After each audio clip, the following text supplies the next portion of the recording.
the wall. So, my first week, I need to get a good night's sleep. I never really got good night's sleeps. So I said, if I'm going to make this thing a reality, I need to have energy and sanity. So I said, okay, I'm going to wake up at 6:30, go to bed by 11. It was a pain in the butt. I had to set a bunch of reminders and go to bed sometimes when I wasn't tired.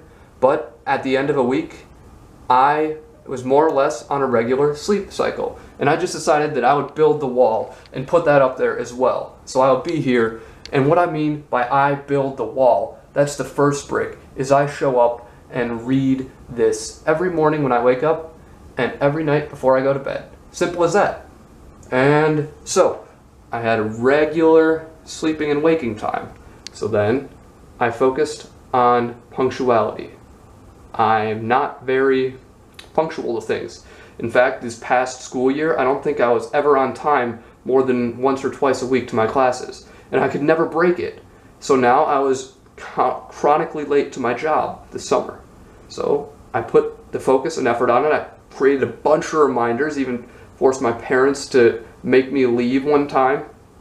And at the end of the week, I was a little more comfortable being on time. And then I just had to continue that while moving on to week 3, where I said I am impeccable with my word, because a lot of times I would lie to myself and say, oh, I'm going to make this wall. I'm going to make a video, and this is going to be a huge thing, and I'm going to make a club, and then never do anything about it. So each day I said I was going to do something, and no matter how hard it was, I did it. And on the last day, I said I was going to make a video and share it online. And guess what? I'm doing that.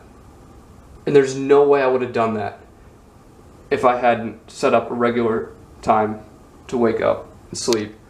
Had I shown up to work on time, that really helped with my self-esteem. And being impeccable with my word over the course of 6 days really brought me up to be able to do this. And now, my last, but certainly not least, current focus is deriving value from my readings. And what I mean by that is I like to read, but a lot of the times why I read is to get a good feeling and not necessarily build myself up. So I end up not really remembering anything from what I read, and that's stressful.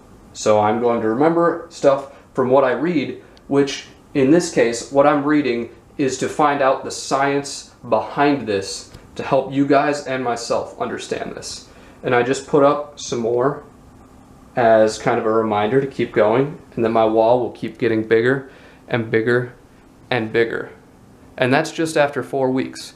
Imagine that story goes on for another 10 minutes and my life is transformed. I'm comfortable talking to people. I'm comfortable shooting videos. I don't know where this is going to take me. I don't know where this is going to take you. But I want to see you along the way.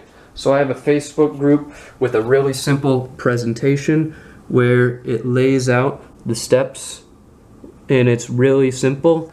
If you got a 3-year-old could do this as long as they could read. So I urge you to join me and everyone and create a community.